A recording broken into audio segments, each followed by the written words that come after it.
വിഴിഞ്ഞം ഓഹരി കൈമാറ്റത്തിൽ CPM നിലപാട് രണ്ട് തട്ടിൽ. CPMനുള്ളിൽ ഭിന്ന അഭിപ്രായം ഇല്ല എന്ന് പാർട്ടി സംസ്ഥാന സെക്രട്ടറി പറയുമ്പോഴും EP ജയരാജന്റെ നിലപാടിനെ അനുകൂലിച്ചും പ്രതികൂലിച്ചും പ്രതികരിക്കുകയാണ് നേതാക്കൾ.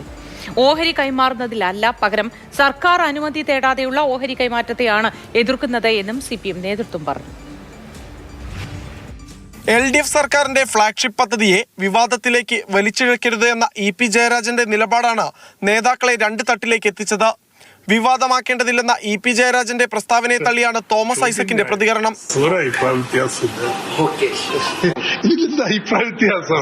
രാഷ്ട്രീയമായിട്ട് വല്ല കാര്യമാണ് ഞങ്ങൾ തമ്മിൽ അഭിപ്രായ വ്യത്യാസം ഉണ്ടാവും. അതേസമയം ഓഹരി കൈമാറ്റം സംബന്ധിച്ച CPM നിലപാട് മയപ്പെടുന്നു എന്ന സൂചനയാണ് MV ഗോവിന്ദൻ നൽകിയത്.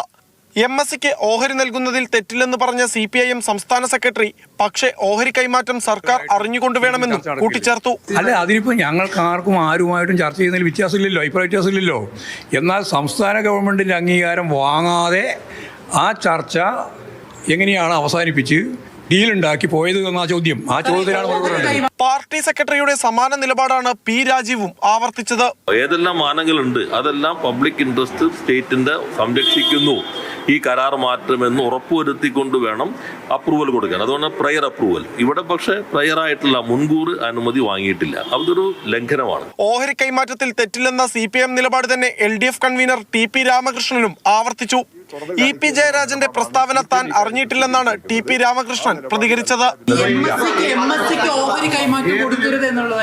അല്ല, അതല്ല, അവർക്ക് കൊടുക്കരുത് എന്നുള്ളതല്ല, ഗവൺമെന്റിന് അനുവാദമില്ലാതെ കൊടുക്കാൻ പാടില്ല. അവർക്ക് കൊടുക്കുന്നതിൽ പ്രശ്നങ്ങളൊന്നും ഇല്ലല്ലോ. അദാനിയുടെ ഓഹരികൾ MSCക്ക് കൈമാറിയത് മുതൽ ദിവ്യ S അയ്യരുടെ സ്ഥലം മാറ്റം വരെയുള്ള വിഷയങ്ങളിൽ ഭിന്നാഭിപ്രായമാണ് CPIMന് ഉള്ളിലുള്ളത്. എന്നാൽ LDF സർക്കാർ കൊണ്ടുവന്ന ഫ്ളാഗ്ഷിപ്പ് പദ്ധതി തടസ്സപ്പെടുത്തേണ്ടതില്ല എന്ന നിലപാടുമായി മുന്നോട്ടു പോവുകയാണ് CPIM. ക്യാമറാമാൻ സ്റ്റീഫൻ മാത്യുവിനൊപ്പം വിഷ്ണു പ്രസാദ്, മാതൃഭൂമി ന്യൂസ്, ഡൽഹി.